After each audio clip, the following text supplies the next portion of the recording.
آیت اللہ نخودکی اصفہانی کے جو مشہد مقدس میں دفن ہے، ان کے بارے میں کہتے ہیں کہ وہ نور کو تجمع کرتے تھے، نور کو جمع کرتے تھے۔ اور کیا مقام تھا؟ مقام ایسا کہ بیٹے سے کہا کہ بیٹے دیکھو جاؤ چھت پہ جا کے کہ چاند نکل آیا ہے۔ گیا وہ چھت پہ، کہا بابا بادل ہیں چاند نظر نہیں آ رہا۔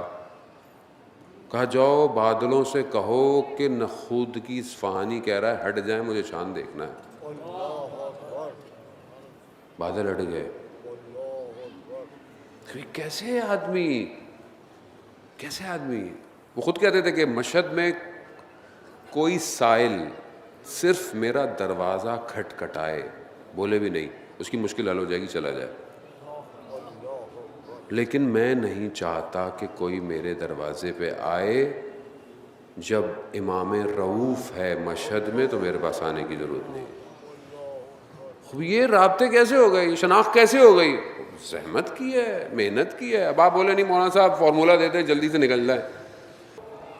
آیت اللہ شمس الدین بیان کرتے ہیں تہران کا تاجر تھا، مشکل میں تھا۔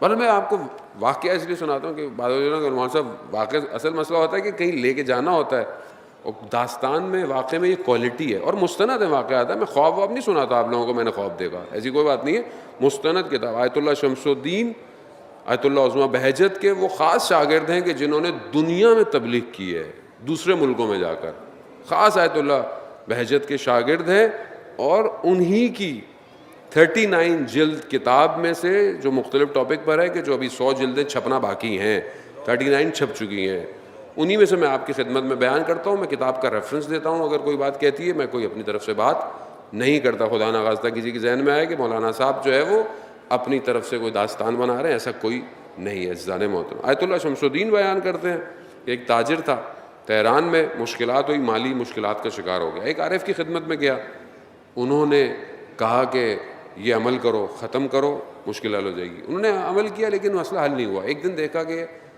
وہ عارف، وہ بزرگوار ایک بوڑھے شخص کے ساتھ سڑک میں جا رہے ہیں۔ میں پہنچ گیا ان کے پاس، میں نے کہا کہ میرا مسئلہ حل نہیں ہوا۔ کہا تمہاری مشکل کی دوا ان کے پاس ہے، یعنی اس بزرگ کے پاس ہے۔ وہ کون تھے؟ وہ رجب علی خیاط تھے، وہ شخص جو کہ ٹیلر تھا لیکن اللہ نے اسے کہاں پہنچا دیا، عالم برزخ بے عین ہی کھلا ہوا ہوتا تھا۔ کہا میری مشکل ہے۔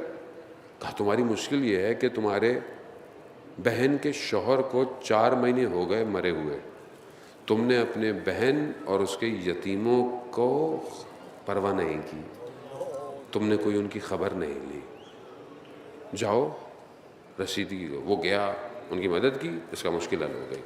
وہ یہ کیا ہے؟ یہ حقوق العباد ہے۔ آپ سوچ رہے ہیں میری مشکل حل نہیں ہو رہی، میری پریشانی حل نہیں ہو رہی، میرے کام نہیں ہو رہے، میں نمازیں پڑھ رہا ہوں، میں تسبیحاں پڑھ رہا ہوں، میں 40 دن میں نے زیارتیں یہ پڑھ دی، میں نے وہ پڑھ دی، سب پڑھ دی، وہ کہیں اور مشکل پھنسی ہوئی ہے۔